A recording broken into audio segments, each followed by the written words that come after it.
Assalamualaikum warahmatullahi wabarakatuh. Bertemu lagi di video pembelajaran bersama saya Yoga Perdana SE MSM, dosen program studi manajemen Fakultas Pendidikan Ekonomi dan Bisnis.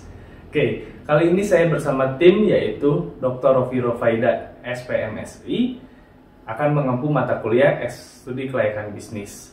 Nah, dalam studi kelayakan bisnis itu pentingnya kita membuat suatu proposal sebelum kita memulai yang namanya kegiatan suatu bisnis.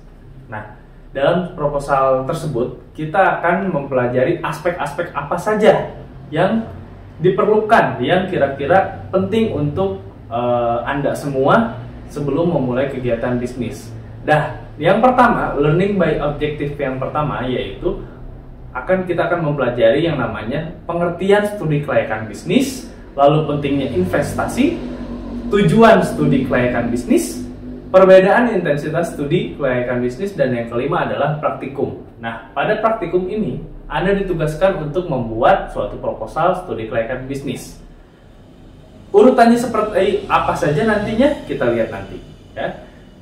Sebelumnya ada yang sudah punya bisnis, ada yang punya bisnis kopi, ada yang punya bisnis distrokah, atau ada yang punya bisnis donat, atau yang punya bisnis lainnya, atau bisnis online shopping. Apakah Anda bisnisnya sudah maju? Apakah bisnisnya sudah menghasilkan profit yang maksimal? Kalau belum maksimal, kira-kira apa yang belum menghasilkan profit maksimal? Ya, kita lihat. Apakah Anda memang kurang matang perencanaan bisnisnya atau seperti apa, kita lihat, ya. Nah, studi kelayakan bisnis adalah suatu penilaian tentang layak atau tidaknya suatu rencana bisnis yang dibangun dan dioperasikan secara rutin dalam rangka pencapaian keuntungan yang maksimal untuk waktu yang sudah ditentukan. Ya, dalam proposal itu. Jadi Anda itu dilatih dan dibina gimana caranya supaya proposal bisnis Anda itu bisa menghasilkan suatu keuntungan buat Anda sendiri, ya. Layak atau tidaknya bisnis Anda tergantung dari proposal Anda. Oke. Jadi Anda harus melihat dulu, ya. Bisnis Anda ini kira-kira masuk akal atau tidak. Nah, diuji dalam yang namanya studi kelayakan bisnis, ya. Tujuan studi kelayakan bisnis yang pertama tentunya untuk mengurangi yang namanya resiko kerugian. Anda nggak mau bisnisnya langsung bangkrut, kan? Anda nggak mau bisnisnya rugi terus, tiap bulan rugi terus, nggak ada untungnya, Pak. Mending saya tutup aja. Anda nggak mau seperti itu, kan? Nah, tujuan membuat proposal studi kelayakan bisnis adalah yang pertama untuk mengurangi resiko kerugian, ya. Yang namanya bisnis tentunya kita ingin untung, kan? Nah, maka dari itu kita harus membuat proposalnya terlebih dahulu agar bisnis Anda berjalan secara matang, ya. Yang kedua, untuk memudahkan perencanaan, ya. Jadi kalau Anda pengen bisnis itu jangan sampai Anda otodidak, jangan sampai Anda asal jalan, punya modal, saya punya modal 50 juta, ya udah jalanin aja. Tapi pikirkan aspek-aspek apa saja. Ada aspek ekonomi, ada aspek sosial, ada aspek keuangan kalian, dan aspek-aspek lainnya, ya. Yang ketiga, untuk memudahkan pelaksanaan pengerjaan, ya, dengan adanya studi kelayakan bisnis, jadi Anda itu tidak langsung ojol-ojol atau tiba-tiba Anda itu menjalankan bisnis seperti itu. Atau Anda tiba-tiba beli segala peralatan segala macam, tapi Anda tidak tahu digunakannya untuk apa. Nah, yang ketiga ini adalah memudahkan pelaksanaan pengerjaan agar semuanya tuh terlaksana dengan baik. Ya, jangan sampai Anda itu membeli segala peralatan untuk segala produksi bisnis Anda, tapi Anda sendiri tidak tahu pengerjaannya seperti apa, Anda tidak tahu. Itu yang harus dipahami oleh rekan-rekan mahasiswa sekalian. Dan yang keempat adalah untuk memudahkan pengawasan, ya. Dengan adanya proposal studi kelayakan bisnis ini, kalian akan mempelajari yang namanya kira-kira yang menjadi bottleneck ini, yang menjadi bottleneck bisnis kalian ini ada di sebelah mana, ya.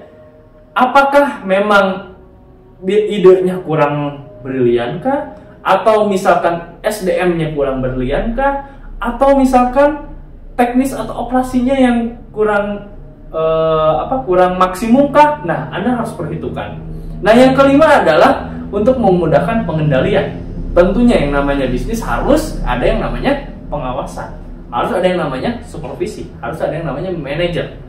Nah, tugasnya di sini adalah manajer ini untuk mengawasi bisnis Anda ini berjalan dengan baik atau tidak, sesuai target atau tidak.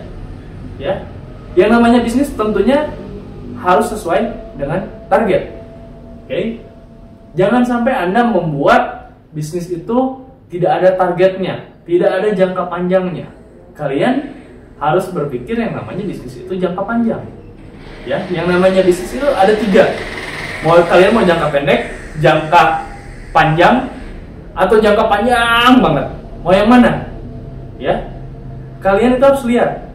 Ya, harus lihat gimana sih kita bisnis itu agar bisa jangka panjang. Kalau menurut saya, pasti kalian pengennya yang namanya bisnis dapat profit banyak. Nah, itu yang namanya jangka pendek. Saya jamin Anda bangkrut. Kenapa? Yang namanya bisnis, kalau Anda mengambil profit secara banyak sekaligus, orang-orang bakal kabur. Konsumen bakal kabur. Ya.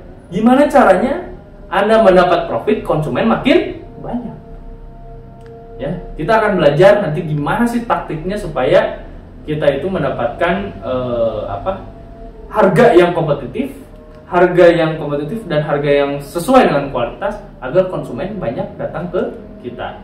Oke, manfaat studi kelayakan bisnis terutamanya yang pertama adalah ekonomi, tentunya membantu keuangan baik keluarga atau pribadi. Yang kedua, untuk menyerap tenaga kerja. Ya, dampak sosialnya ada lagi, yaitu untuk misalkan membantu lingkungan bisnis kalian, lingkungan yang ada di sekitar bisnis kalian. Misalkan tenaga kerjanya ada di sekitar rumah kalian atau lingkungan kalian bisa serap untuk menjadi tenaga kerjanya. Yang terakhir yaitu untuk finansial tentunya ya, kalian bisa mendapatkan profit yang maksimum. Oke, tahapan studi kelayakan bisnis yang pertama adalah dengan caranya penemuan ide atau gagasan. Ya.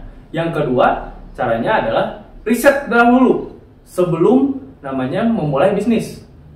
Nanti kita akan jabarkan pada video selanjutnya bagaimana sih caranya kita menemukan ide, menemukan riset segala macamnya pada video selanjutnya. Oke, sampai saat ini sekian dulu video pembelajaran dari saya. Kita ketemu di minggu depan. Terima kasih. Wassalamualaikum warahmatullahi wabarakatuh.